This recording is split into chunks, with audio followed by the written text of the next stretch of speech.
자, 요즘 나라 걱정을 따로 하실 여유가 없으실 것 같아요. 제 걱정하느라고? 그러니까요. 네. 바른정당 걱정하기에도 바쁜 지금 상황이죠. 네. 바른정당이 그렇게 상황이 녹록지 않아요? 다들 그렇게 걱정을 많이 하고 계십니다. 근데 중도한다는 게 대한민국에서 굉장히 어렵다. 뿐만 아니라 특히 지금처럼 완전히 최순실 국정농단으로 여와야 어떻게 보면 진보와 보수가 양극단으로 쫙 갈려가지고 중간지대를 빨아당기고 있는 상황에서는 정말 어렵다. 그런 걸 절감하고 있습니다. 그런 이유도 있을 것 같고요. 또 유승민 전 대표가 네. 뭐 그런 이유도 포함해서 유승민 전 대표가 이렇게 지지율을 확 끌어올려주면 본인 지지율을 또 주목도가 생길 텐데 유승민 후보가 지금 지지율 고전을 하는 이유가 바로 그 중도가 설당이 없는 그런 거하고 비슷한 것 같아요. 뭐 그런 이유도 있을 것이고 또 하나는 본인도 스탠스가 좀 애매한 부분이 있어요. 예를 들어서 어디가 어떤 게 애매해요? 예를 들어서 저는 가장 첫 번째로 한 실수가 네. 전략적인 실수가 아마도 새누리당, 이제 자유한국당이죠. 자유한국당을 지지하는 분들을, 자유당을 지지하는 분들의, 성향을 좀 끌어당기겠다는 생각 때문에 그런 이야기를 하신 것 같은데, 자유한국당의 후보와도 단일화한다. 네, 그 부분이 자유한국당을 지지하던 분들을 끌어당긴 게 아니라, 본인의 지지를 뺏겼어요, 거꾸로. 왜냐면, 뭐 그럴 거면 굳이 밖에 나가서 할 필요가 없지 않냐. 더 큰 정당에. 사람들은 이제 어느 순간 더 큰 정당에 끌리는 요인이 많잖아요. 그래서 그 전략적인 실패였다. 그렇게 생각 안 하십니까? 뭐 저도 그 부분에 대해서는 저하고 좀 생각이 약간 다른 부분이 있어서 유감이다 그랬긴 했어요. 그렇죠. 네. 네, 그거는 나중에 본인의 지지율이 충분히 오른 후에 그 힘으로 당길 수 있을지 모르겠는데. 아마 처음에 본인은 그렇게 생각했던 것 같아요. 지금은 내가 지지율 고전을 겪고 있지만 결국 단일화라는 것은 뭐 선거 한 달 전 이 정도에 되는 거잖아요. 그러면 결국 탄핵이 결론이 나고 탄핵이 결론이 나야 선거가 있는 거니까 인용이 됐다는 전제하야지요. 그리고 이제 선거 한 달 전쯤 됐을 때 그럼 국민들이 이 모든 것을 정확하게 인지하고 내 지지율이 오를 거다라는 이제 전제하에 그런 말씀을 하셨는데 현재 지지율만 보시는 유권자들은 지지율 몇 프로가 단일화한다? 이러면서 이제 다들 오해를 하신 것 같아요. 그렇게 받아들이기 쉽죠. 네. 그렇게 받아들이기 쉽고 저는 거기서부터 본인이 치고 올라갈 수 있는 타이밍을 놓친 게 아닌가. 이제 그런 얘기는 내부에서도 많이 했을 것 같고요. 그죠? 네. 그렇게 공격하는 사람들이 있죠. 특히 남지사가. 그분이야. 아니 서로 경선을 해야 될 입장에서는. 근데 또 이런 얘기도 있어요.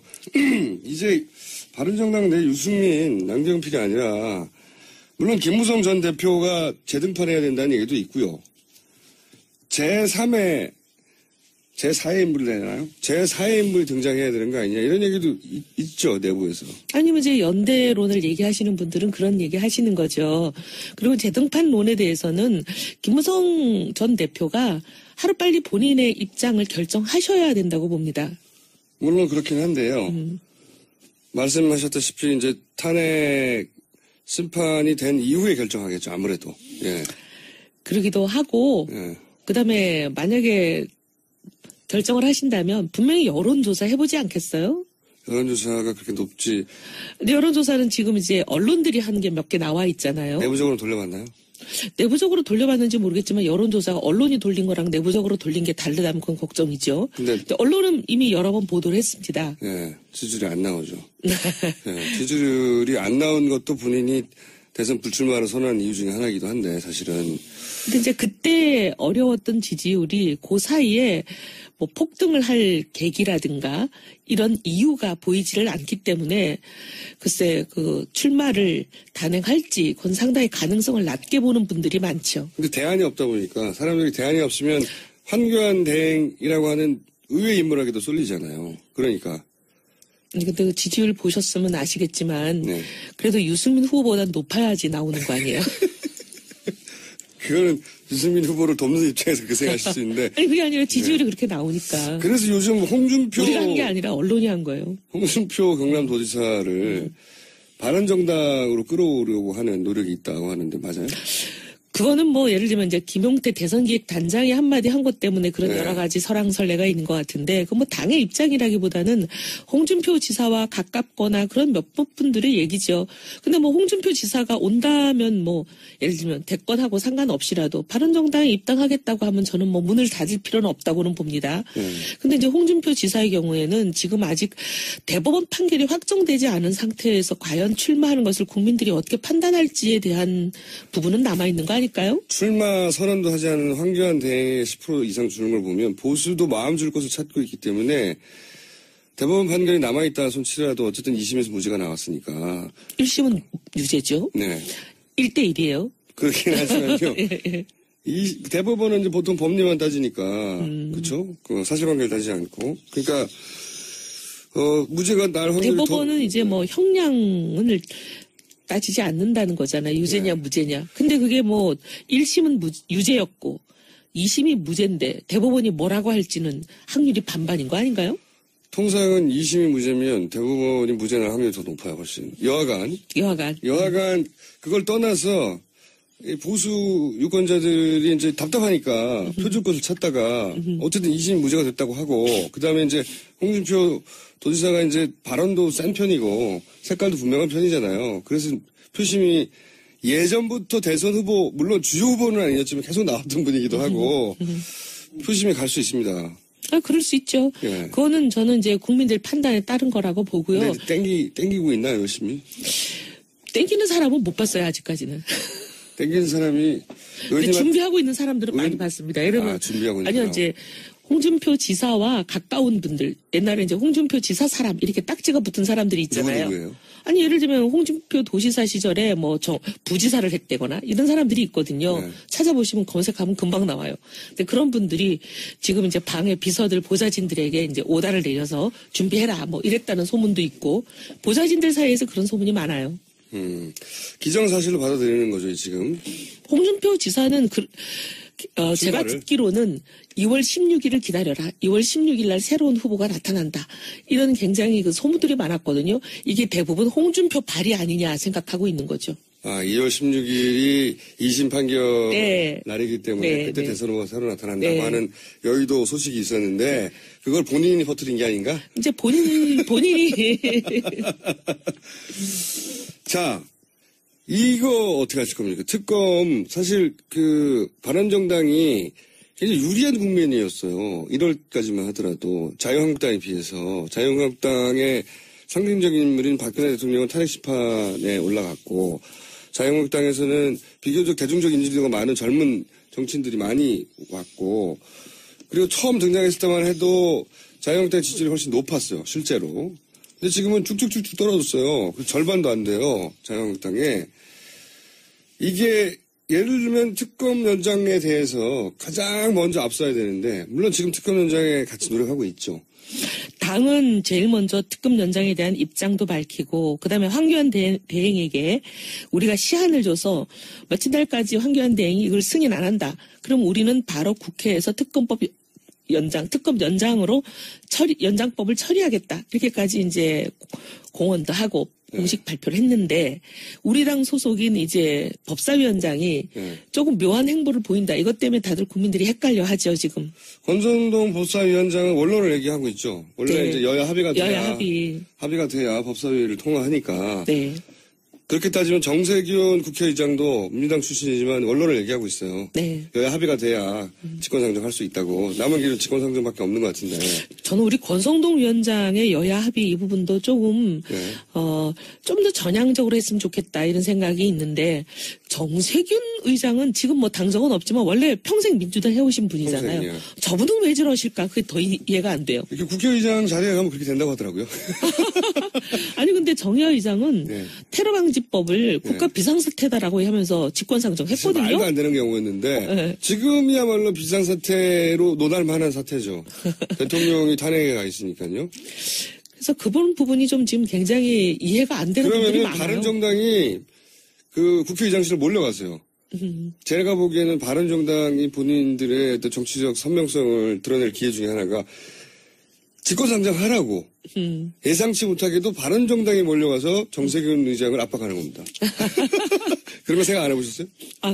생각을 안 해봤는데 지금 얘기해 주셔서 예. 좋은 아이디어를 당에 가서 얘기하겠습니다. 그 의원님도 최고위원이시니까 의원님이라도 가가지고 국회의장 멱살 잡고 막.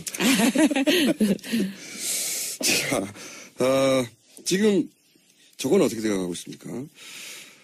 만약에 이 탄핵이 이제 인용이냐 기각이냐, 이거를 따지기 이전에 정치적 해법을 얘기해봐야 된다. 이런 얘기 하잖아요. 주호영 어제 난리 원내대표도. 났어요. 이 얘기를 왜 하시는 거죠? 바른정당이? 그래서 지금 바른정당이 한 게 아니라 이제 어떤 개인이 한 건데. 개인이 아니죠. 원내대표인데. 근데 그 개인이 자기 사견을 얘기하는 바람에 당의 공식적인 어떻게 보면 대표성을 가진 분이 자기 사견을 얘기하는 바람에 어제 난리가 났어요. 이거 사견이에요? 당하고 전혀 의논이 없었고 우리는 기겁했어요. 당이 조그만 당인데 여러 갈래가 있는 것 같습니다. 주호영 원내대표가 탄핵 심판 이전에 정치적으로 풀어보자 이런 얘기를 하셨잖아요. 이게 이제 자유한국당이 계속 주장하던 건데 바른정당이 비슷한 얘기를 해버리니까 또 미치겠어요. 예. 그래서 그러니까 어제 헷갈리는 거죠. 둘이 합치려나 다시 계속. 의원님 합칠 생각이 전혀 없으신 겁니까? 아니 저희는 자유당이 완전히 인적 청산을 하고 새로운 당으로 거듭난다면 그때는 생각해 볼 수가 있지만 인적 청산 시작도 안 했잖아요. 완전히 청산된다는 건 예를 들면 어떤 겁니까? 최소한 8적은 청산이 돼야죠. 8적? 그 국민들 뜻이잖아요. 친박이라고 이제 했다. 친박 정도가 아니고 이거는 완전히 완박이죠. 완장차고. 서청원 전 대표를 포함한 대통령과 그때 8명 이름은 발표했으니까 찾아보시면 아는데 그 정도는 대통령의 권력을 가지고 호가호위하면서 오늘의 사태를 이르게 한 주인공들이잖아요. 그 정도는 최소한 탈당을 시켜야 그 다음에 고려해 볼 수 있다. 탈당을 시키기는요 제명을 시켜야죠. 제명. 네. 네. 차이가 있나요? 왜냐하면 제명을 시키면 다시 복당이 안 됩니다. 제명은 복당이 안 돼요? 제명을 복당시키려면 그건 어마어마한 절차가 필요하기 때문에 거의 미션 임파서블이에요. 그렇군요. 탈당은 자기가 나갔다 언제든지 그렇죠, 돌아올 수 있죠. 예. 그렇죠. 출당. 예, 출당이죠. 일종의 제명. 출당을 시켜야 되는데. 보내는 거. 본인이 나가는 게 아니고. 그래서 바른정당이 이러다가 대선 구구에서 사라지는 거 아닌가 하는. 안 사라져요? 자꾸 그렇게 말씀하시면. 네. 그러니까 제가 보기에는 바른정당에 계신 분들 중에 이 위기 상황을 절감하는 분들이 손을 잡고 정세균 국회의장 방으로 몰려가가지고 어제 이제 원내대표에 대해서도 저희가 엄청난 성토들이 있었어요. 원내대표. 네, 어제 원내대표의 그 소위 정치적 해법 발언 때문에. 네. 아니 누가 하고 일어나고 이렇게 자기 마음대로 자기 사견을 얘기하냐. 원내대표는 사견을 얘기하면 안 된다. 왜 이런 소리를 했냐. 이거 왜 아닌 밤중에 홍두깨냐. 그래서 반장이 학급 회의도 거치지 않고 왜 학급 전체를 대표한 의견을 말해버리냐 이건 거죠. 네, 그래서 아주 난리가 났어요. 근데 당 대표도 정병구 대표도 당내에서 성토를 좀 약간 모호하다고. 네, 그렇게 얘기하시는 분들이 있어가지고. 물렁하다고. 제 표현이 맞나요? 이제 원색적인 표현은 그렇고 네. 조금 우회적으로 표현하면 너무 신사적인 거 아니냐. 그렇게 얘기하죠. 그래서 전체적으로 분명히 색깔이 강한 분들이 바른정당 내에 많은데 색깔이 굉장히 옅은 분들이 대표가 되셨어요. 원내대표, 당대표. 옅은 분들이. 네. 이 걱정은 없으십니까? 탄핵이 마땅히 인용돼야 한다는 게 여론의 80%를 벌써 몇 달째 유지하고 있는데 네. 지금 걱정은 안 하세요? 혹시? 저희가요? 네. 새누리당, 자유한국당 움직임이 수상하다는 얘기는 지난주에도 한번 하셨지 않습니까? 네, 여러 가지 걱정하죠. 근데 이제 아무리 봐도 세상 일이라는 게 사필귀정 아니겠냐 그런 믿음이 있어요. 아무리 그렇지만 세상에 이 상황에서 그 자유당이 원하는 대로 갈 수 있겠냐. 그렇죠. 자유당의 시나리오는 분명히 있을 텐데 네. 시나리오 있다는 것과 반드시 그렇게 된다는 건 다른 얘기니까요. 네. 하지만 국민들이 이렇게 눈을 시퍼렇게 뜨고 계시는데. 아시잖아요. 그 권력? 친박 원조 그리고 권력의 속성. 네. 권력은 절대 스스로 자기가 가진 거 놓지 않잖아요. 지금은 이제 최후의 이제 몸부림을 하고 있는 거죠, 권력은. 최후의 몸부림을 다음 주 좀 정리해 주세요. 네. 다음 주 좀 자세히. 네. 여의도에 계시니까 듣고 있는 최후의 몸부림들 있지 않습니까? 저도 좀 들은 게 있어요. 아하. 예, 그 최후의 몸부림을 예고해 드리고요. 뭔지. 마지막으로 이 얘기를 여쭤볼게요. 경제에 계시니까. 경제 전문가시니까. 삼성이, 저는 사실 굉장히 이게 화가 나는 뉴스였는데, 자꾸 이렇게 기업을 못 살펴보면 삼성 떠나버리겠다고, 한국을. 우리가 지금 국가 경제를 위해서 별로 조건도 좋지 않은데 한국에 지금 남아있는 거라고 이렇게 협박을 했어요. 그래서 그 이야기를 1분 동안 확실하게 정리해 주시고, 그리고 바로 국회의장한테 달려가서 스크럽 짜고. 너무 기가 막힌 게, 예. 감옥에 있으면 주요 사업도 못 챙기고 인사도 안 돼서 올스탑 될 거다. 예. 이건 말도 안 되는 소리고요. 변호사 합격 맨날 하는데요. 예. 지금까지 구속된 재벌들 보면은 감옥 안에서 인사 챙기고 주요 사업 관장했다는 명분으로 성과급을 막 수십억씩 받아갔어요. 근데 무슨 감옥에 있다고 인사가 안 되고 사업이 안 돼요. 말도 안 되는 얘기예요. 그리고 뭐 여기서 뇌물죄 이것 때문에 미국에서 부패방지법으로 수조원 세금 낼 거다. 네네. 이것도 다 거짓말이에요. 거짓말이에요? 왜냐하면 제가 말씀을 드렸는데 그 법에 적용되기 위한 조건이 여러 가지가 있는데 그중에 하나도 충족이 안 돼요. 그것도 거짓말이군요. 예, 협박이 미국 협박. 법에 의해서 설립된 기업 아니죠. 주 사업장이 미국에 있는 기업 아니죠. 미국 증시에 상장된 기업 아니죠. 미국 증권거래소에 보고 의무가 있는 기업도 아니에요. 그리고 이 뇌물을 주는 행위가 미국 영토 안에서 일어난 것도 아니에요. 조건이 하나도 충족이 안 됩니다. 그래서 설사 뇌물죄가 확정이 된다 하더라도 미국 부패방지법에 협박인 거죠, 걸릴 협박. 일이 없는 거죠. 근데 지금 그 얘기도 협박인 것처럼 네. 삼성 공장 확 옮겨버린다. 이것도 어떻게 보면 무죄 만들어라. 이런 교시 아닐까요? 그런 거겠죠. 이제 삼성을 건드리면 나라가 어려워. 라고 하는 협박. 자, 정세균 국회의장한테 꼭 달려가 주시기 바랍니다. 근데 언론들은 삼성으로부터 광고를 받아야 돼서 그런지 막 써주는 분들이 많아요. 그렇죠. 이혜훈 의원이었습니다. 다음 주에 뵙겠습니다. 감사합니다. 저는 3부에서 뵙겠습니다. 현재 재판정에서 박근혜 대통령 대리인 측이 여러 가지 돌발 행동을 하고 있죠. 네. 이 문제를 한번 짚어보겠습니다. 법사위 소속 국민의당 이용주 의원 전화 연결됐습니다. 안녕하세요, 의원님. 안녕하십니까. 국민의당 전남교수 출신 이용주 국회의원입니다. 네. 목소리가 아주 라디오로 들으니까 더 낭낭합니다. 그렇습니까? 감사합니다. 저희가 오늘 짚어보려고 하는 것은 이게 한두 가지가 아니어서 한번 일괄해가지고 어떤 일이 있었는지 이게 얼마나 문제인지를 한번 짚어보려고 하는 건데 그 헌재 재판정에서 박근혜 대통령 측 변호인단이 하는 행위들이요. 가장 최근에는 김평우 변호사 당뇨 때문에 오후에 추가 변론을 해야 되겠다고 요청하는 과정에서 결국은 헌재 이정미 소장 권한대행이 재판은 판사들이 진행하는 거다라고 하며 일정을 이렇게 하겠다고 하니까 이제 막 소리를 지르고 막말했지 않습니까? 이 문제 어떻게 보셨습니까? 예, 당뇨를 이유했다는 게 결국 쉽게 말하면 이거거든요. 자기가 당뇨가 있으니까 밥 먹고 하자, 재판하자 이겁니다. 그렇죠. 제가 예. 법조인 여러 번 해봤지만은 예. 판장한테 자기가 밥 먹을 테니까 밥 먹은 다음에 재판하면서 처음 봤습니다. 그만에 그 과정에서 오갔던 막말 그리고 고성 같은 것은 네. 예, 재판정에서 일반 재판정에서도 그렇게 해서는 안 되는 거죠. 특히 헌법재판소라는 권위를 생각한다면은 네. 매우 부적절하고 잘못된 행위라고 봅니다. 예. 더군다나 그 이유가 당뇨인 것도 처음 들어보셨죠? 당뇨라는 말이 밥 먹고 하겠다는 겁니다. 밥을 먹어야지만이 그러니까요. 당뇨를 구할 수 있다 이런 처음 들어본 이야기. 이유였고. 그리고 헌법재판관 출신인데 이분은 이동욱 전 재판관도 이런 얘기를 했습니다. 이정미 대행과 그 헌법재판관으로 같이 근무한 기간이 겹치니까 이런 문제가 있지 않냐고 했더니 이정미 대행더러 스스로 물러나라 이런 주장을 했지 않습니까? 이게 말이 되는 겁니까? 이게 이제 법률적으로 따지면 기피 신청이라는 건데요. 예. 뭐 전혀 말이 안 되는 건 아니라 네. 한마디로 좀 잘못된 지적을 한가 본데 그런 말을 하려면은 기피 예. 신청이라는 것은 이제 본안에 관한 질문, 답변, 즉 이 본안 현재 재판에 대해서 자기 답변을 안 했을 때는 가능합니다. 근데 이미 이동욱 재판관 그 전에 나와서 예. 헌법 재판에서 의견들을 다 진술했지 않습니까? 네. 그런 상태는 그런 그 기피 신청을 할 수가 없게 돼 있어요. 그리고 불가능한 말을 하신 거예요. 본인이 헌법재판관시긴 하신 분이라서 그런 법조항을 모르지는 않을 텐데, 그죠? 일부러 그렇습니다. 그렇겠죠? 예, 그렇습니다. 가장 많이 화제가 되는 분은 이제 서석구 변호인입니다. 워낙 많은 사례가 있는데, 이 서석구 변호인의 여러 가지 행위에 대해서는 어떻게 판단하십니까?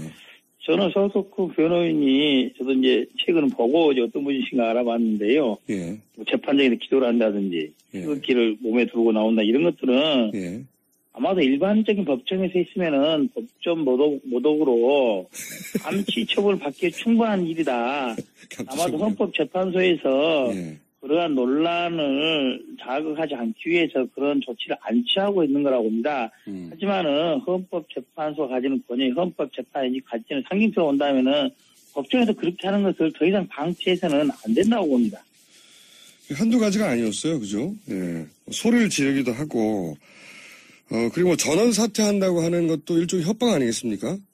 협박이죠. 이제 제가 보기로는 이제 전원 사퇴 카드는 여러 번 말이 나오는데 안 먹히는 카드라는 거를 알게 돼서 더 이상 안 할 겁니다. 이제 뭐 예전에는 그게 통할 수 있었는데 여러 가지 논의를 거쳐서 그런 당사자인 사인이 아니다. 네. 사인이 아니라기 때문에 강제주의가 정되지 않는다는 것을 명확히 알게 있어서 더 이상 협박 카드로는 쓸 수 없다고 봅니다. 이런 건 어떻습니까? 이중환 변호사가 했던 말들인데, 예를 들어서 이 탄핵, 이 사건의 발단이 불륜이다, 그 단어 중에 이제 성관계, 구역질 난다, 이런 식으로 고영태 증인, 물론 출석하지는 않았습니다만, 에 대해서 계속 이런 표현을 썼거든요. 이런 것도 보통 법정에서는 일어나지 않는 일이지 않습니까? 보통에서 법정에서는 일어나지 않는 것이고요. 예. 자칫 그런 말을 하는 것이 재판의 본질에 어긋나는 경우에는 고영태 씨에 대한 명예훼손 이런 걸로 형사사건 소추도 가능한 그런 사안입니다. 그래서 어느 정도가 넘어선다고 하는 것에 대해서는 재판부에서도 어느 정도 제지를 해야 되는 것이고 당사자들, 변호인들도 그러한 모욕죄라든지 명예훼손죄로 고소당할 가능성을 염두에 둬야 될 겁니다.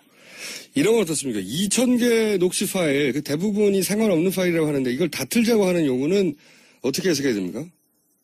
그런 주장이야 할 수 있겠지만 재판부의 적절히 판단했듯이 현재 녹취록에 나와 있는 몇 개 정도는 판단했고 녹취록에 다른 내용이 있다는 주장을 해서 받아들인다면은 예를 들면 그런 녹음 파일이 있는데 해당 녹취록에 나와 있는데 녹취록에 안 나온 내용이 나와 있다라고 지적을 한다면은 그런 부분들은 검토해 볼 여지가 있으나 그렇지 않다고 이미 판단했기 때문에 시간 끌기 이외에 아무런 의미가 없는 거죠. 이런 것도 있습니다. 최명성 변호사 같은 경우에는 작년 11월에 있었던 국회에서의 이제 토론회에서는 탄핵 사유가 인정된다고 주장을 했었어요. 본인은 페이스북에서도 그렇게 했고. 그런데 실제로는, 박근혜 대통령 측 변호인단이 된다면 이제 정반대의 주장을 하고 있습니다. 그야 뭐 어떻게 하겠습니까? 변호인이 되면은 그쪽 이야기가 좀 더 설득력 있게 들리긴 합니다. 예. 그러니까 인간적으로 이해해줘야 되는 부분입니까? 예. 자기가 했던 말을 바로 뒤집었는데. 자, 대통령 변호인단의 이런 돌발 행동들이 헌재 판결에는 영향을 주거나 아니면 본인들이 원하는 방향으로 결과를 이끄는 데 도움이 될까요? 전혀 도움이 되지 않고요. 이번에 이제 이정미 헌법재판소장 관할대행께서 적절히 재판을 진행하고 있듯이 대체적으로 이번 주까지 해서 증인신문이 다 맞춰지는 걸로 결론이 나 있지 않겠습니까? 네네. 아마도 이제 오늘 정도 추가로 대통령 언제 출석 여부만 결론이 나면은 나머지 부분은 별 문제 없이 진행할 것이다. 이렇게 봅니다. 한 가지만 더 관련해서 여쭙자면 박근혜 대통령이 출석은 할 수 있는데 묻지는 마라. 이게 법적으로 정당한 요구인가요? 정당한 요구가 아니고요. 예. 그렇게 진행된 재판을 본 적이 없습니다. 본 적이 그렇죠. 없고. 그런데 대통령 측에서 지금 하는 걸 보면은 위반돼 있어요, 행동들은. 검찰 수사에 있어서 마찬가지고, 특검의 수사에 있어서 마찬가지고, 특검의 대면조사 요청 과정에서 조율을 여러 개 했다는데 그러한 내용들도 있었다고는 하더라고요. 그러한 내용을 헌법재판소에 끝까지 그렇게 하겠다. 즉 일방적으로 진술만 하고 아무런 진실을 밝히지 않겠다는 이런 취지인 겁니다. 그렇죠. 예. 그게 이제 말이 안 되는 거지 않습니까? 거기 쓰면 당연히 질문을 받아야 되는데 자기 주장도 하고. 그렇지 나올 이유가 없는 거죠. 그러니까요. 차라리 인터넷 방송에 한 번 더 말하는 것밖에 그럴 이유가 없는 거죠. 네, 정규제 TV를 헌재 재판정에서 한 번 더 하겠다는 거와 마찬가지인 것 같은데. 맞습니다. 예. 거기까지는 이제 충분히 이해했습니다. 이제 오늘 근데 갑자기, 우병우 전 민정수석. 사실은 최순실 게이트가 우병우 전 민정수석이 언론에 등장하면서 시작된 것과 마찬가지인데, 이분이 결국 영장 청구가 기각이 됐습니다. 이거 어떻게 평가하십니까? 예, 제가 어제 그제 몇 분의 방송에서 그런 말을 물어보길래, 100% 발부된다고 확답할 수는 없다. 네. 기각될 가능성이 상당히 있다라고 말씀을 드렸었어요. 이유가 어떤 거냐면은, 이 사건이 갖는 중대성은 다 알고 있지만 법조인의 눈으로 보기에, 예. 법조인의 눈으로 보기에 우병우 민정수석에 청구됐던 법리 사실 4가지 중에 네. 직권 남용 부분이라든지 특별감찰관법 위반이라든지 그다음에 국회 증언에 안 나왔다든지 이런 부분들은 사실상 크게 구속 사유를 삼기는 어렵다는 느낌입니다. 보통의 경우에는. 네, 법리만 따지자면. 예. 그렇죠. 예. 구속이 되기 위해서는 직무유기 즉 최순실 국정농단을 방조했다는 부분이 명확히 입증이 돼야 된다는 거거든요. 예. 그래서 제가 방송에서 그런 말을 했어요. 그 부분이 명확히 입증이 되는지 여부가 쟁점이다. 어떤 거냐면은 지금 우병우 민정수석이 어제도 그제도 그런 말을 했으면 나는 최순실 모른다. 그렇죠. 이걸 끝까지 이야기를 했어요. 그런데 이제 최근에 무슨 포스트 이슈라 이런 것들을 통해서 특검에서 알고 있다는 증거를 많이 댔지 않습니까? 정황을 댔죠. 예. 이제 그런데 법원에서 보기에는 우병우가 최순실을 알고 있다는 직접적인 증거라든지 간접적인 증거들이 부족하다고 판단하지 않았나 싶은 생각이 드는 거예요. 그래서 예. 그런 점들을 확인하기 위해서는 그래서 청와대에 대한 압수수색이 필요했던 겁니다. 사실상. 그렇죠. 예. 그래서 아마도 특검이 오기로는 이 정도의 증거 소명 갖고 재판부에 발부해 줄 줄 알았는데 어렵다고 한다면은 시간이 충분하다면은 추가 조사를 통해서 그 부분을 보고한다면은 다음에는 영장을 발부해 줄 수 있을 거예요. 근데 이제 추가 보고한다면은. 네. 그 말씀을 하시니까 더더욱이 이제 특검이 연장돼야 된다는 생각을 하게 되는데 지금 특검 연장안 처리가 여야 합의를 통해서 이제 법사위를 통해서 상정되는 것은 어제는 실패했지 않습니까? 그렇습니다. 어제 예. 제가 그 현장에 있었는데 실패를 했습니다. 예. 그 권성동 법사위원장도 결국은 원론을 계속 얘기하고 있고 여야 합의가 돼야 된다고. 그렇습니다. 자, 이제 남아있는 수가 이제 직권상정밖에 없는 건가요? 좀 해설을 좀 해주십시오. 이 국회법에 따라서 한다면은 네. 지금의 경우에는 이제 직권상정 경우밖에 없다고 보입니다. 예. 그런데 직권상정도 여의치 않은 게 국회의장이 직권상정을 해야 되는데 국회 선진화법에 따라서 3가지 경우로 제한이 되어 있습니다. 그렇죠. 예. 제가 천재 지변이 있는 경우, 예. 두 번째가 전시사회나 국가 비상사 같은 경우, 세 번째가 이제 의장이 각 교섭단체 대표 중 합의하는 경우인데 지금 자유한국당에서 반대를 하고 있어서 여의치 않지 않습니까? 여야 합의는 안 되는 것이고, 예. 예, 그래서 직권상정은 사실상 어렵다. 예. 이렇게 보고 있는 거고요. 이번 국회가 지금 3월 2일까지 예정돼 있습니다. 예. 만기가 28일 아니겠습니까? 예. 사실상 며칠 없어요. 내일, 이제 이번 주 목요일, 금요일이 본회의가 예정돼 있기 때문에 그거 넘으면은, 예. 24일 넘으면은 국회에서도 입법하기는 어렵다. 예. 이렇게 되는 겁니다. 예. 사실상 황교안 대통령 권한대행이 승인을 해야 되는 거죠, 승인을.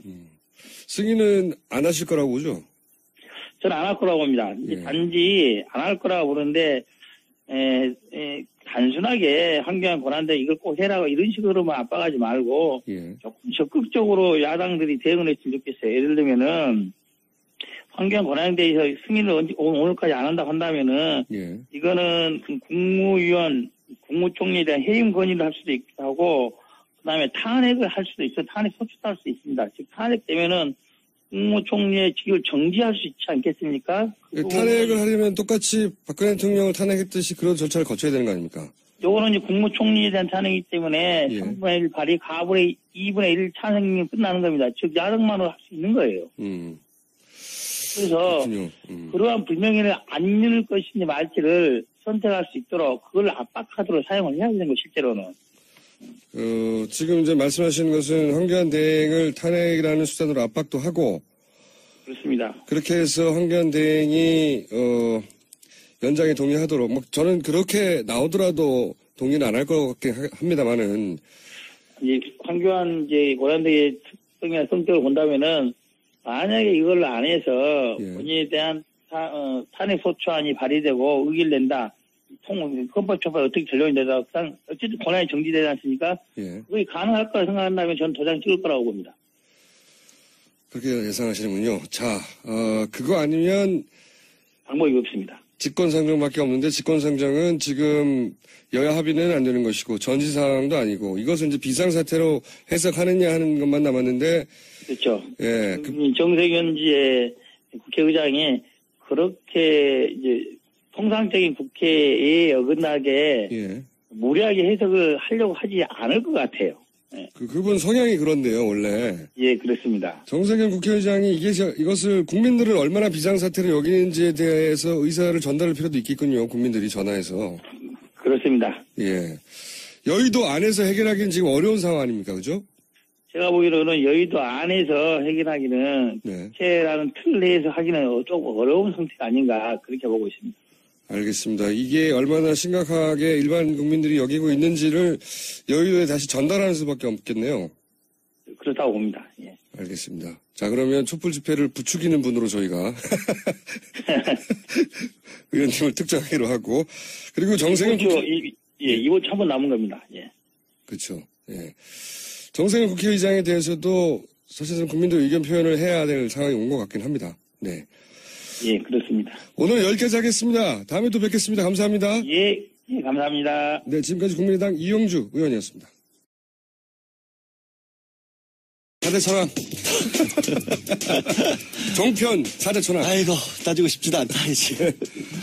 자, 양지열 변호사. 예. 양지에서 양지를 지향하는 양지열 변호사 나오셨습니다. 네, 안녕하세요.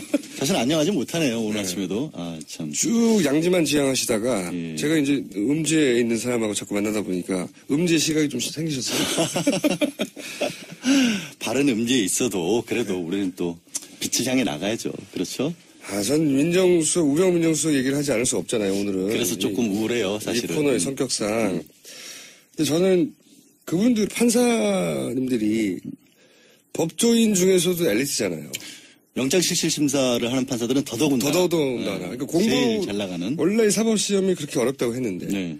엘리트 중에서도 그분들만 따로 모아서 사법연수원에서 성적이 제일 좋은 사람들. 그렇죠. 예. 상위 20%. 예, 엘리트 중에 엘리트를 또 뽑고 그 중에서도 가장 엘리트라고 하는 분들이 이제 서울중앙지법에 영장 실질심사하는 분들입니다. 근데 문제는 그러다 보니까 공부를 너무 잘하세요. 공부는 엄청 잘하는 게 확인된 분들이에요. 그렇죠. 예, 법리를 해석하고 법이 이렇게 적용돼야 된다고 법에 관한 한 최고 전문가들이 맞아요, 이분들이. 근데 문제는 그러다 보니까 예. 이제 외골수가 되는 경향들이 가끔 있을 수밖에 없죠. 지금 이제 변호사에 불과하면서 지금 판사님을 공격해가지고 아니 국민의 시선으로서 앞으로 법정에서 어떻게 하시려고 가명 쓰려고요. 본인이 수임하는 사건들은 저놈이었어? 이름 바꾸면 되지 뭐 나도. 이름들 잘 바꾸던데요. 그렇죠. 보니까. 양지열 말고 음지열로 바꿔요. 성을 바꾸는 건 조상님에 대한 예의가 아니죠. 하여튼 그래서 사실 경찰이 기각된 게 아닌가 하는 생각을 저도 하고 그 있어요. 생각을 아침부터 했는데, 그러니까 법리야 물론 잘 따졌겠죠. 그건 뭐 의심의 여지가 없다고 봅니다. 그거 전문가시고 가장 잘하는 분들이니까. 근데 이 영장 기각을 한마디로 하면 뭐 민정수석이 그거 모를 수도 있지 뭐. 몰랐다는 것에 대해서 변명을 계속해서 했고, 네. 그러니까 우병우 수석은 계속 위에서 그러니까 청와대에서 박근혜 대통령이 시키면 나는 그냥 몰랐고. 했고 네. 밑에서 보고서 올라오면 전날만 했다. 가교 다리 역할만 했다. 말도 안 되는 소리죠. 얘기를 했는데 자기가 택배예요. 퀵입니까? 무슨 가교만 하게. 그러니까 그게 청와대 내에 뭐 택배가 따로 있나요? 지금 아이, 사실은 진짜. 특검이 수사를 하고 있는 일들을 원래는 민정수석이 해야 할 일이잖아요. 그리고 그거를- 그 수단을 다 가지고 있지 않습니까? 그거를 정보를 다 가지고 있고 이 영장 기각된 거에서 굉장히 모순된 점이 하나가 있는데 직권남용이 될 수 없다는 이유 중에 하나가 워낙에 민정수석이 광범위한 권한을 가지고 있기 때문에 뭐 공기업에 채용되는 사람의 뒤를 살펴봤다거나 뭐 공개된 자료였기 때문에 그다음에 뭐 공공기관이라고 봐야 할지 모르겠지만 민간기업으로 바뀌었지만 그거를 그냥 범위 내로 본 거거든요. 업무 범위 내로. 그거를 할 수 있는 사람이다라고 해놓고 봤는데 근데 그러면 최순실은 몰라. 이게 이상하잖아요. 말도 안 되는 거죠. 원래 하는 일이 민정에 관해서 주요한 일을 살피는 건데 모른다라고 한 거죠. 그래서 저는 이 결정이죠. 판결이 아니라 이 결정이 판결은 이제 법정에서 결정이 이제 나는 거고 이건 영장을 발부하느냐 마느냐는 결정인데 이 결정이 한마디로 요약하면 판사님이 이거 개별 사안을 봤더니 그거 하나하나는 법리를 따졌을 때 그렇죠. 충분한 증거가 부족해라고 한 거지만 전체적으로 보면 앞뒤가 안 맞는 거죠. 민정수석이면 모를 수도 있지. 이렇게 말해준 거예요.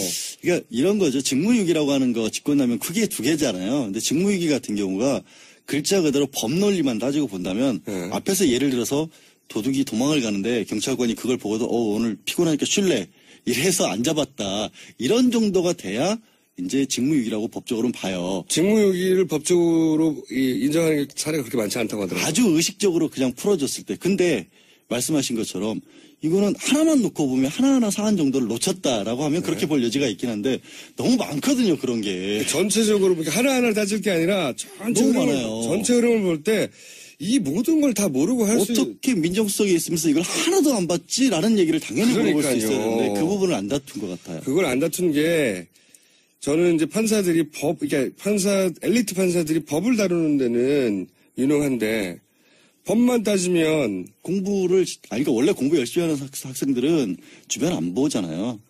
평소에 학교 다닐 때 많이 다른 집 많이 그분들은 했죠. 대한민국에 안 삽니까?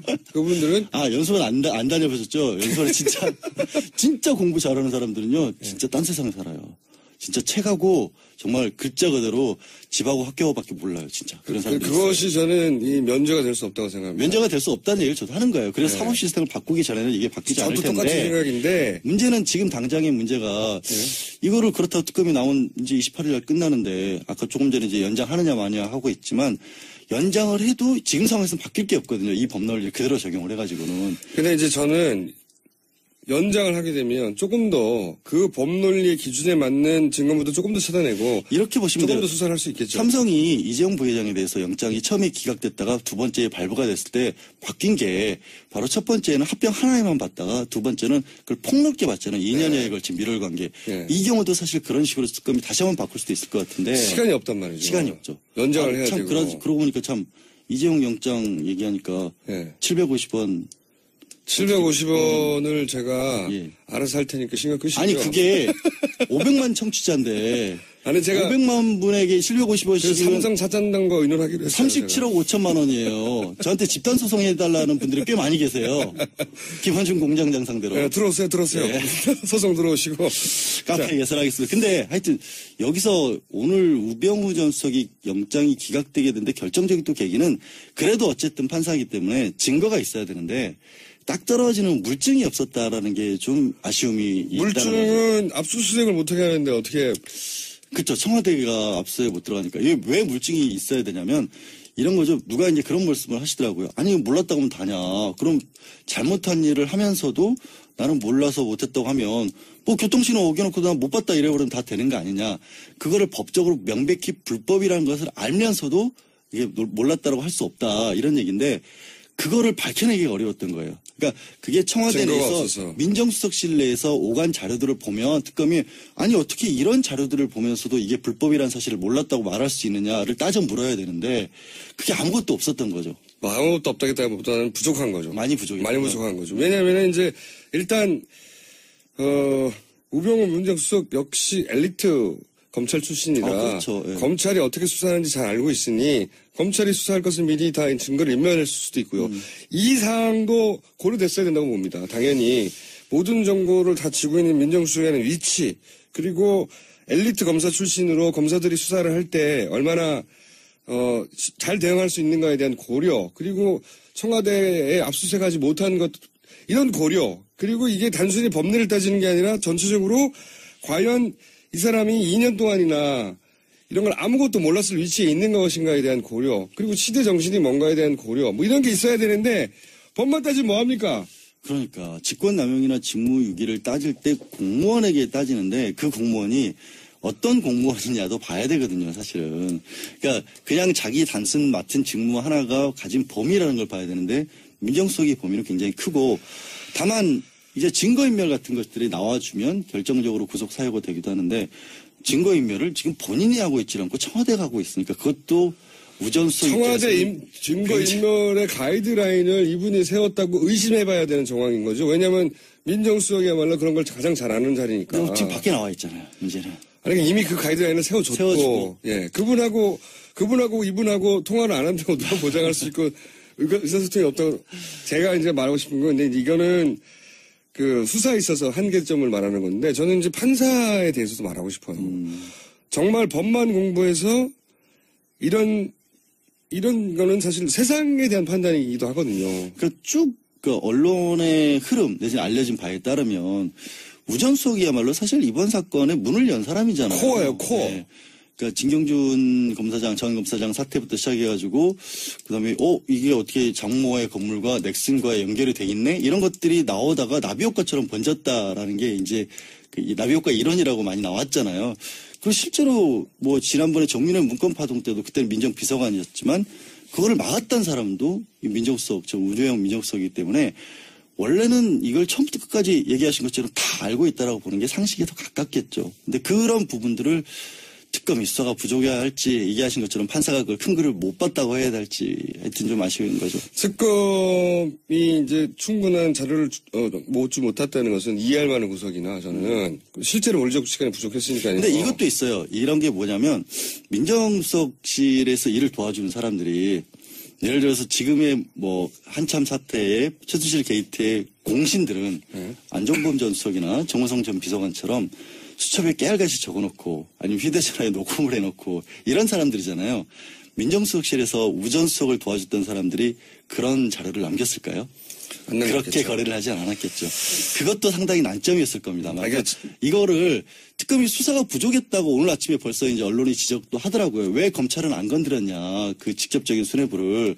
근데 검찰을 못 건드린 게 아니라 안 건드린 게 아니라 그런 식으로 일을 하진 않아요. 그 사람들이. 자료가 있어야죠. 그리고. 그러니까 제 말은 뭐냐면 그런 사안을 충분히 고려하여 전체 정황으로 보건대 증거인멸의 위험이 누구보다 높은 사람이니까 거꾸로 그리고 이미 휴대폰이 아무것도 없다는 자체가 증거를 인멸한 것이고요 이미.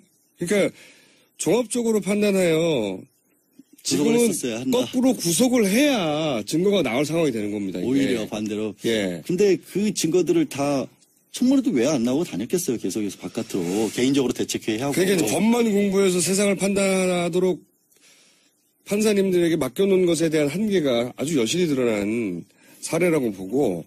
그거를 이제 검찰도 그렇고 법원도 그렇고 우리가 이제 이른바 법조 일원화라고 하는 게 그거를 바꾸자라고 나온 건데. 그리고 이제 주요 직책들은 선출돼야 됩니다. 그 작업을 대법원이 하고 있어서 그냥 맡겨둬서는 여전히 그것도 요원한 일이라고. 검찰총장도 제가 보기에는 그리고 대법원장 정도 이런 분들은 선출이 돼야 되고요. 제가 보기에는. 영구직으로 해야죠. 그리고 딴짓 못하도록 끝나고 나서는. 이런 얘기하면 직업 자유를 제한한다고 또 반대를 하시는데 대한민국에서 어느 직업이 자기 마음대로 공무원했다가 다 나와서 바깥으로 사인으로서 돈 벌고 그래요. 그런 것들은 없죠. 근데 우전수석은 이제 몇 가지 남아있는 것들이 있긴 해요. 개인적인 어떤 문제들. 이미 변호사협회에서도 수임료 미신고로 징계를 받았기 때문에 그건 어느 정도까지는 사실관계가 드러났다고 봐야거든요. 이번에는 특검에서 이제 특검법에 따른 부분들 공적인 사안만 문제를 삼았기 때문에 이제 영장도 발부가 안 됐고 수사에 난맥이 있었는데 좀 명백하게 드러난 개인 비리 같은 부분은 앞으로도 추가 수사를 해야겠죠. 저는 이제 사법부가 자기가 내리는 결정들, 그 결정들의 어떤 역사적 의미를 스스로 이해할 수 없거나 감당할 수 없는데 그런 결정을 내리는 권한을 이런 식으로 계속 전적으로 100% 맡기는 게 맞냐 이런 근본적인 질문도 던져봐야 된다고 생각하는 거죠. 저는 앞으로. 그럼 바꿔야 돼요. 저도 그 부분은 100% 공감을 해요. 네. 그러니까 법원의 판사들이 공부만 잘하는 사람으로 채워지는 게 맞냐 이거예요. 그건 안 되죠. 안 되죠. 저건 늘 얘기하는 건데 변호사도 해보고 검사도 해보고. 그러니까 해외에 보면 하고. 판사가 되기 전에 변호사를 해보고 하는 것 쭉 왜냐면은 법으로만 세상이 해석이 됩니까? 안 되거든요. 법이 뭐라고요. 실무를 알아야 되고. 그래서 사실 판사 출신들이요. 네. 변호사 되고 나서 판사 욕을 제일 많이 해요. 어쩜 저렇게 재판을 뭘 모르고 하냐고. 자기도 그랬으면서. 자기도 그랬으면서 막상 세상을 겪어보니까 이게 사실 네. 다르거든요. 그러니까요. 그러니까 그런 데서 벌써 모순이 드러나는 아니, 거죠. 경제학과 교수님들이 사업에서 다 망하잖아요. 마찬가지예요. 판사님들은 법을 잘 알지 모르겠지만 그러니까. 세상이 실제 운영되는 원리에 대해서는 문외한이어서 세상을 움직이는 진짜 어두운 힘이 있다면 그 힘이 다 빠져나가게 만든 판결이라는 거예요, 이게. 장기적으로 봤을 때는 그런 화나네. 부분을 고치는 것도 말할수록. 있죠. 화난다면서 웃는 건 뭐예요? 오늘 아침에 이 분노를 예술적으로 승화했는데도 37억 5천이나 어떻게 좀 준비를 하시죠. 양지열 변호사하고 얘기하다 보니 또 화가 났네요. 저는 판사님들에 대해서 지적을 하고 싶어요, 계속해서. 이거는 판사 개인 분에 대한 지적이라기보다는 그렇죠. 현재 시스템에 사법 대한. 시스템 자체가 문제가 있다라는 것에 대해서도 개인에 판단을 대해서도 한다는 거죠. 아쉬워요, 저는. 이분이 조금 더 이 판결에 가지는 의미를 법 하나하나가 아니라. 아니 이분도 얼마나 힘드셨겠어요. 영장실질심사 판사 맞자마자 첫 심사가 이거였으니 본인은 굉장히 고심을 많이 했을 물론 거예요. 이 모든 이야기는 아무런 외압이 없을 때를 전제한 겁니다. 그렇죠. 물론 외압이 없었겠죠.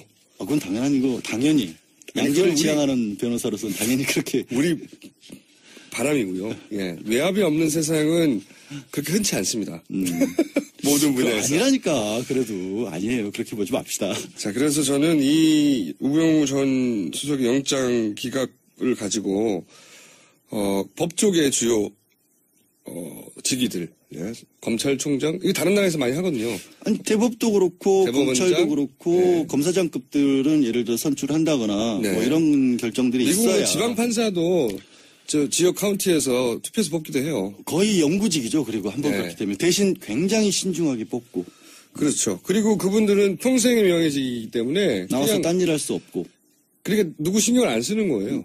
외압이라는 게 불가능한 상황을 자기 만들어내는 직업이 거죠. 보장된 거니까요. 네. 그리고 이제 그분들이 대부분 세상 일을 겪고 뭐 사업하다가 실패한 사람도 많고 보면 변호사도 겪고 법으로만 해석할 수 없는 세계를 법에게만 맡기는 게 맞느냐 이런 의문을 가져봅니다. 네. 양지열 변호사는 음지열로 이름을 바꾸시고요.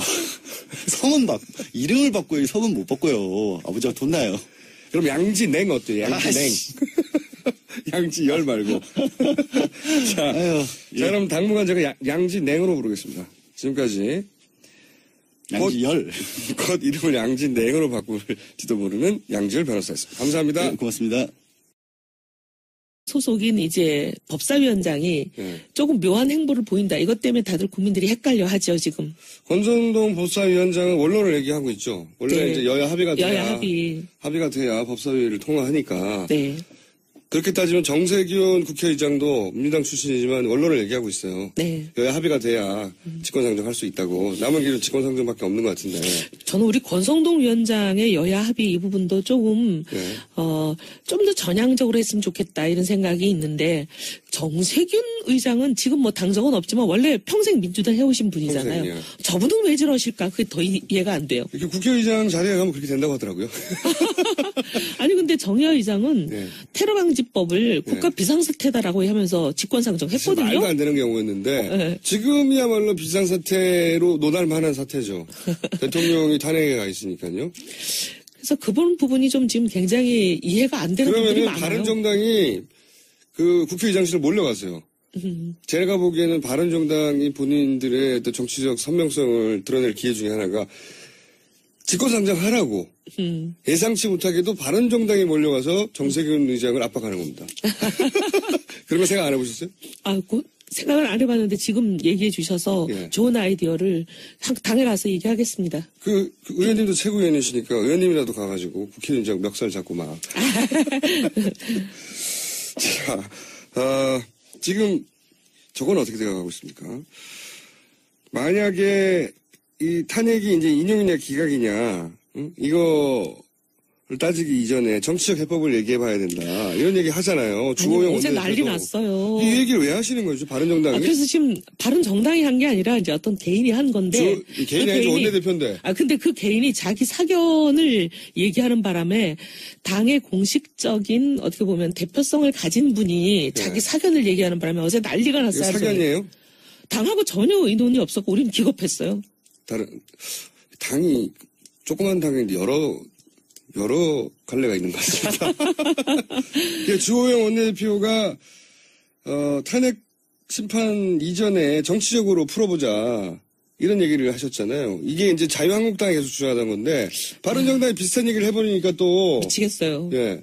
그래서 그러니까 어제- 헷갈리는 거죠. 둘이 합치려나 다시 계속. 아, 의원님 합칠 생각이 전혀 없으신 거니까. 아니, 저희는 예. 자유당이 완전히 인적 청산을 하고 새로운 당으로 거듭난다면 그때는 생각해 볼 수가 있지만 완전- 인적 청산 시작도 안 했잖아요. 완전히 청산된다는 건 예를 들면 어떤 겁니까? 최소한 8적은 청산이 돼야죠. 8적? 그 국민들 뜻이잖아요. 친박이라고 이제 했다. 친박 정도가 아니고 이거는 완전히 완박이죠. 완장차고 뭐 서청원 전 대표를 포함한 이런 대통령과 분들. 그때 8명 이름은 발표했으니까 찾아보시면 아는데 그 대통령의 정도는 권력을 가지고 호가호위하면서 오늘의 사태를 이르게 한 주인공들이잖아요. 그 정도는 최소한 탈당을 시켜야 그 다음에 고려해 볼 수 있다. 탈당을 시키기는요 제명을 시켜야죠. 아, 제명. 네. 차이가 있나요? 왜냐하면 제명을 시키면 다시 복당이 않고 안 됩니다. 아, 제명은 복당이 안 돼요? 제명을 복당시키려면 그건 어마어마한 절차가 필요하기 때문에 거의 미션 임파서블이에요. 어허, 그렇군요. 탈당은 자기가 나갔다 언제든지 그렇죠, 돌아올 그렇죠. 수 있죠. 예. 그렇죠. 출당. 예, 출당이죠. 일종의 제명. 제명, 출당을 시켜야 되는데. 내보내는 거. 본인이 아, 나가는 게 아니고. 그래서 바른정당이 이러다가 대선 구구에서 사라지는 거 아닌가 하는. 아우. 안 사라져요? 자꾸 그렇게 말씀하시면. 네. 아니, 그러니까 제가 보기에는 바른정당에 계신 분들 중에 이 위기 상황을 절감하는 분들이 손을 잡고 정세현 국회의장 방으로 몰려가가지고 당장 어제 이제 원내대표에 대해서도 저희가 뭐 엄청난 성토들이 있었어요. 원내대표. 네, 어제 원내대표의 그 소위 정치적 해법 발언 때문에. 네. 아니, 누가 하고 일어나고 이렇게 자기 마음대로 자기 사견을 얘기하냐. 원내대표는 사견을 얘기하면 안 된다. 왜 이런 소리를 했냐. 이거 왜 아닌 밤중에 홍두깨냐. 그래서 반장이 학급 회의도 거치지 않고 왜 학급 전체를 대표한 의견을 말해버리냐 이건 거죠. 네, 그래서 아주 난리가 났어요. 근데 당 대표도 정병구 대표도 당 내에서 성토를 좀 약간 모호하다고 네, 그렇게 얘기하시는 분들이 있어가지고. 물렁하다고 제 표현이 맞나요? 이제 뭐 원색적인 표현은 그렇고 조금 우회적으로 표현하면 너무 신사적인 거 아니냐. 그렇게 얘기하죠. 그래서 전체적으로 분명히 색깔이 강한 분들이 바른정당 내에 많은데 이 색깔이 굉장히 옅은 분들이 대표가 되셨어요. 원내대표, 당대표. 여튼 분들이 예. 이 걱정은 없으십니까? 탄핵이 마땅히 인용돼야 한다는 게 여론의 80%를 벌써 몇 달째 유지하고 있는데 네. 지금 걱정은 안 하세요? 혹시? 저희가요. 네. 뭐 새누리당, 자유한국당 움직임이 수상하다는 얘기는 지난주에도 한번 하셨지 않습니까? 네, 여러 가지 걱정하죠. 근데 이제 아무리 봐도 세상 일이라는 게 사필귀정 아니겠냐 그런 믿음이 있어요. 아무리 그렇지만 세상에 이 상황에서 그 자유당이 원하는 대로 갈 수 있겠냐. 그렇죠. 자유당의 시나리오는 분명히 있을 텐데 시나리오 있다는 것과 반드시 그렇게 된다는 건 다른 얘기니까요. 네. 사실 보통 법리만 따지니까 그렇죠. 그 사실관계를 따지지 않고 그러니까 무죄가 날 확률이 대법원은 이제 뭐 형량을 따지지 않는다는 거잖아요. 유죄냐 무죄냐. 근데 그게 뭐 1심은 유죄였고 2심이 무죄인데 대법원이 뭐라고 할지는 확률이 반반인 거 아닌가요? 통상은 2심이 무죄면 대법원이 무죄 날 확률이 더 높아요. 훨씬. 여하간 그걸 떠나서 이 보수 유권자들이 이제 답답하니까 표준권을 찾다가 어쨌든 2심이 무죄가 됐다고 하고 그다음에 이제 홍준표 도지사가 이제 발언도 센 편이고 색깔도 분명한 편이잖아요. 그래서 표심이 예전부터 대선 후보 물론 주요 후보는 아니었지만 계속 나왔던 분이기도 하고 표심이 갈 수 있습니다. 그럴 수 있죠. 예. 그거는 저는 이제 국민들 판단에 따른 거라고 보고요. 근데 땡기고 있나요, 열심히? 땡기는 사람은 못 봤어요, 아직까지는. 땡기는 사람이 근데 준비하고 있는 사람들은 많이 봤습니다. 예를 들면 준비하고 있는 아니요, 사람. 이제 홍준표 지사와 가까운 분들, 옛날에 이제 홍준표 지사 사람 이렇게 딱지가 붙은 사람들이 있잖아요. 누구예요? 아니 예를 들면 홍준표 도지사 시절에 뭐 부지사를 했대거나 이런 사람들이 있거든요. 네. 찾아보시면 검색하면 금방 나와요. 근데 그런 분들이 지금 이제 방해 비서들 보좌진들에게 이제 오다를 내려서 준비해라 뭐 이랬다는 소문도 있고 보좌진들 사이에서 그런 소문이 많아요. 기정사실로 받아들이는 거죠, 지금. 홍준표 지사는 제가 출마를? 듣기로는 2월 16일을 기다려라. 2월 16일 날 새로운 후보가 나타난다. 이런 굉장히 소문들이 많았거든요. 이게 대부분 홍준표 발이 아니냐 생각하고 있는 거죠. 2월 16일이 2심 판결 네. 날이기 때문에 네, 그때 네. 대선 후보가 새로 나타난다고 네. 하는 여의도 소식이 있었는데 그걸 본인이 퍼뜨린 게 아닌가? 이제 본인이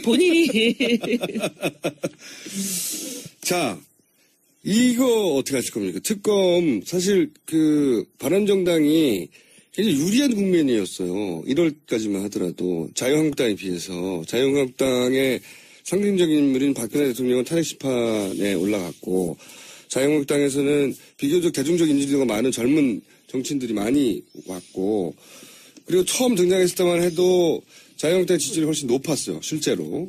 근데 지금은 쭉쭉쭉쭉 떨어졌어요. 절반도 안 돼요. 자유한국당에. 이게 예를 들면 특검 연장에 대해서 가장 먼저 앞서야 되는데 물론 지금 특검 연장에 같이 노력하고 있죠. 당은 제일 먼저 특검 연장에 대한 입장도 밝히고 그다음에 황교안 대행에게 우리가 시한을 줘서 며칠 날까지 황교안 대행이 이걸 승인 안 한다. 그럼 우리는 바로 국회에서 특검 연장으로 연장법을 처리하겠다. 이렇게까지 이제 공언도 하고 공식 발표를 했는데 우리랑 자, 요즘 나라 걱정을 따로 하실 여유가 없으실 것 같아요. 제 걱정하느라고? 그러니까요. 네. 바른정당 걱정하기에도 바쁜 지금 상황이죠. 네. 바른정당이 그 상황이 녹록지가 않아요. 다들 그렇게 걱정을 많이 하고 계십니다. 근데 중도한다는 게 대한민국에서 굉장히 어렵다. 뿐만 아니라 특히 지금처럼 완전히 최순실 국정농단으로 여와야 어떻게 보면 진보와 보수가 양극단으로 쫙 갈려가지고 중간지대를 빨아당기고 있는 상황에서는 정말 어렵다. 그런 걸 절감하고 있습니다. 그런 이유도 있을 것 같고요. 또 유승민 전 대표가 네. 뭐 그런 이유도 포함해서 유승민 전 대표가 이렇게 지지율을 확 끌어올려주면 본인 지지율을 또 주목도가 생길 텐데 유승민 후보가 지금 지지율 고전을 하는 이유가 바로 그 중도가 설당이 없는 그런 거하고 비슷한 것 같아요. 뭐 그런 이유도 있을 것이고 또 하나는 본인도 스탠스가 좀 애매한 부분이 있어요. 예를 들어서 어떤 게 애매해요? 예를 들어서 저는 가장 첫 번째로 한 실수가 네. 전략적인 실수가 아마도 새누리당, 이제 자유한국당이죠. 자유한국당을 지지하는 분들을, 자유당을 지지하는 분들의, 성향을 좀 끌어당기겠다는 생각 때문에 그런 이야기를 하신 것 같은데, 자유한국당의 후보와도 단일화한다. 네, 그 부분이 자유한국당을 지지하던 분들을 끌어당긴 게 아니라, 본인의 지지를 뺏겼어요, 거꾸로. 왜냐면, 아니, 뭐, 그럴 거면 굳이 밖에 나가서 할 필요가 없지 않냐. 더 큰 정당에. 사람들은 이제, 어느 순간 더 큰 정당에 끌리는 요인이 많잖아요. 그래서 그 전략적인 실패였다. 그렇게 생각 안 하십니까? 뭐, 저도 그 부분에 대해서는 저하고 좀 생각이 약간 다른 부분이 있어서, 유감이다. 그랬긴 했어요. 그렇죠. 네. 네, 그거는 나중에 본인의 지지율이 충분히 오른 후에 그 힘으로 당길 수 있을지 모르겠는데. 아마 처음에 본인은 그렇게 생각했던 것 같아요. 지금은 내가 지지율 고전을 겪고 있지만 결국 단일화라는 것은 뭐 선거 한 달 전 이 정도에 되는 거잖아요. 그러면 결국 탄핵이 결론이 나고 탄핵이 결론이 나야 선거가 있는 거니까 인용이 됐다는 전제하야지요. 그리고 이제 선거 한 달 전쯤 됐을 때 그럼 국민들이 모든 것을 정확하게 인지하고 내 지지율이 오를 거다라는 이제 전제하에 그런 말씀을 하셨는데 현재 지지율만 보시는 유권자들은 지지율 몇 프로가 단일화한다? 이러면서 이제 다들 오해를 하신 것 같아요. 그렇게 받아들이기 쉽죠. 네. 그렇게 받아들이기 쉽고 저는 거기서부터 본인이 치고 올라갈 수 있는 타이밍을 놓친 게 아닌가. 이제 그런 얘기는 내부에서도 많이 했을 것 같고요. 그죠? 네. 그렇게 공격하는 사람들이 있죠. 특히 남지사가. 그분이야. 아니, 서로, 경선을 해야 될 입장에서는. 근데 또 이런 얘기도 있어요. 이제 바른정당 내 유승민, 남경필이 아니라, 물론 김무성 전 대표가 재등판해야 된다는 얘기도 있고요. 제3의 제4의 인물이 되나요? 제4의 인물이 등장해야 되는 거 아니냐 이런 얘기도 있죠 내부에서. 아니면 이제 연대론을 얘기하시는 분들은 그런 얘기 하시는 거죠. 그리고 재등판론에 대해서는 김무성 전 대표가 하루빨리 본인의 입장을 결정하셔야 된다고 봅니다. 물론 그렇긴 한데요. 말씀하셨다시피 이제 탄핵 심판이 된 이후에 결정하겠죠 아무래도. 예. 그러기도 하고 예. 그다음에 만약에 결정을 하신다면 분명히 여론조사 해보지 않겠어요?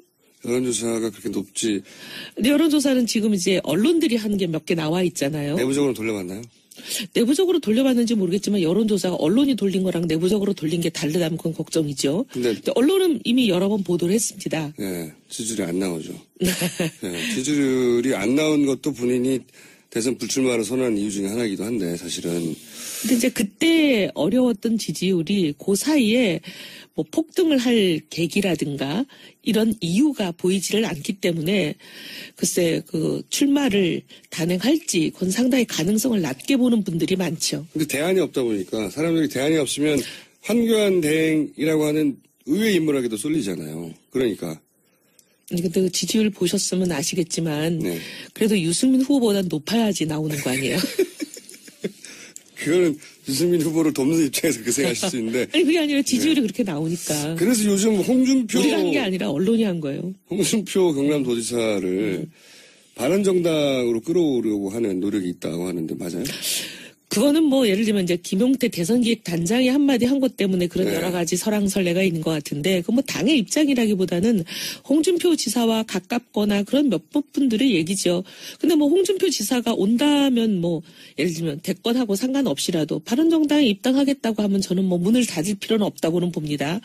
근데 이제 홍준표 지사의 경우에는 지금 아직 대법원 판결이 확정되지 않은 상태에서 과연 출마하는 것을 국민들이 어떻게 판단할지에 대한 부분은 남아있는 거 아닐까요? 출마 선언도 하지 않은 황교안 대행의 10% 이상 주는 걸 보면 보수도 마음 줄 것을 찾고 있기 때문에 대법원 판결이 남아있다 손치더라도 어쨌든 2심에서 무죄가 나왔으니까. 1심은 유죄죠. 네. 1대1이에요. 그렇긴 하지만요. 예, 예. 이 대법원은